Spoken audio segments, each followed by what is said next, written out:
Assalomu alaykum, hurmatli Bres O'zbekiston uchun korxona buxgalteriyasi dasturining 3.0 nashri foydalanuvchilari. Bugungi videoning mavzusi korxona kassasiga kiruvchi naqd pullar hisobi. Buning uchun banki kassa menyusidagi kassaviy dokumenti bo'limiga kiriladi. So'ngra hujjatni yaratish uchun поступление tugmasi bosiladi. So'ngra birinchi navbatda vid operatsiya qismidan показать все tugmasini bosib, ushbu ro'yxatdan o'zimizga kerakli bo'lgan operatsiya turini tanlab olishimiz mumkin. Bizga prochi prihod operatsiya turi kerak bo'ladi. Nomer qismi o'zi avtomatik ravishda shakllanadi, sana qismi esa kompyuterning sanasi bilan bir xil sanada bo'ladi. Agar xohlasak, buni qo'lda o'zgartirib qo'yishimiz mumkin.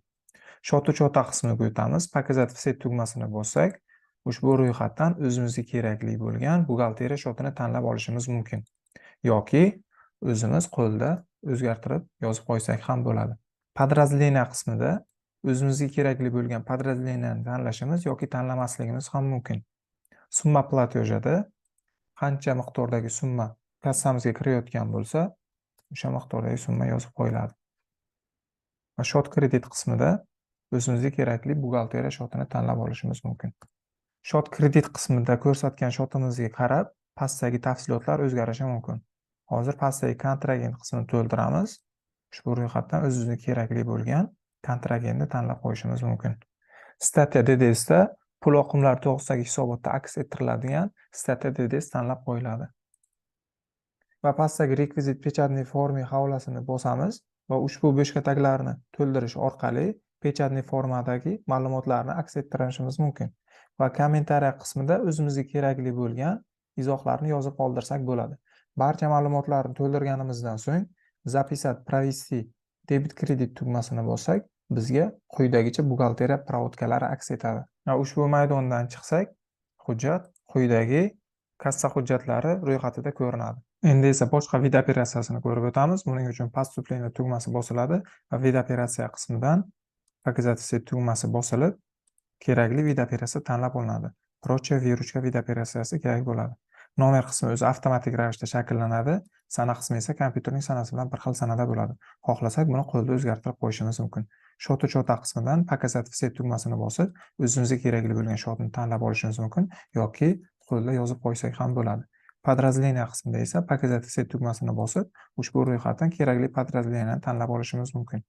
Summa qismida summa yoziladi va stavka indeksi, agar indeks to'lovchisi, ya'ni QQS to'lovchisi bo'ladigan bo'lsa, QQS stavkasi qo'yiladi, summa indeks qismi avtomatik ravishda shakllanadi.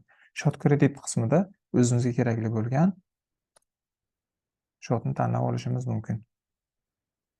Yuqoridagi shotni tanlashimizga qarab, pastdagi maydonlar shakllanadi.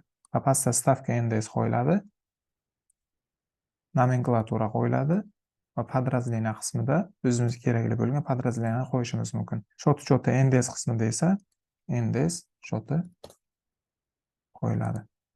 Statiya DDSda pul oqimlari to'g'risidagi hisobot aks ettiriladigan statiya tanlab qo'yiladi. Va rekvizit pechatniy forma havolasini bossak, ushbu 5 maydonlar ko'rinadi. Ushbu 5 maydonlarni to'ldirish orqali pechatniy formada kerak bo'ladigan ma'lumotlarni to'ldirishimiz mumkin. Kommentariya qismida qanaqadir izohlarimiz bo'ladigan bo'lsa, yozib qoldirishimiz mumkin. Barcha ma'lumotlar to'ldirilgandan so'ng zapisat провести debit kredit tugmasini bossak, bizga quyidagicha provodka aks etadi. Va keyingi operatsiya turiga o'tamiz. Buning uchun поступление tugmasini bosib, operatsiyalar ro'yxatidan возврат от подотчетное лицо, ya'ni hisobdor shaxslarda pul mablag'larining qaytishi. Va подотчетное лицоda kerakli jismoniy shaxs tanlab qo'yiladi. Keyingi operatsiyamizga o'tamiz. Получение наличных в banke. Ya'ni korxonaning hisob raqamidan naqd pullarni yechib olish. Buning uchun bankskiy shot qismida показать все tugmasini bosib, o'zimizga kerakli bank shotini tanlab qo'yamiz va summa yoziladi va shot kredit qismida ushbu ro'yxatdan kerakli buxgalteriya shoti tanlab qo'yiladi. Keyingi operatsiya turimiz возврат денежных средств работникам, ya'ni ishchi xodimdan pul mablag'larining qaytib kelishi. Bunda работник qismida ishchi xodim tanlanadi va summa платежа qismida kerakli summa yozib qo'yiladi. Подразделение qismida kerakli подразделение tanlanadi. Shot qismida показать все tugmasini bosib, ushbu ro'yxatdan kerakli buxgalteriya shoti tanlab qo'yiladi. Barcha ma'lumotlar to'ldirilgandan so'ng zaполнить tugmasi bosiladi va распределить tugmasini bossak, summa platejani summa qismiga to'ldiradi. Stata details qismida kerakli statya tanlab qo'yiladi. Barcha ma'lumotlar to'ldirilgandan so'ng записать, провести, debit kredit tugmasini bossak, bizga quyidagicha buxgalteriya provodkalari aks etadi. Agar bizga ushbu hujjatning bosma shakli kerak bo'ladigan bo'lsa, pechat tugmasini bosib, bosma variantda chiqarib olishimiz mumkin.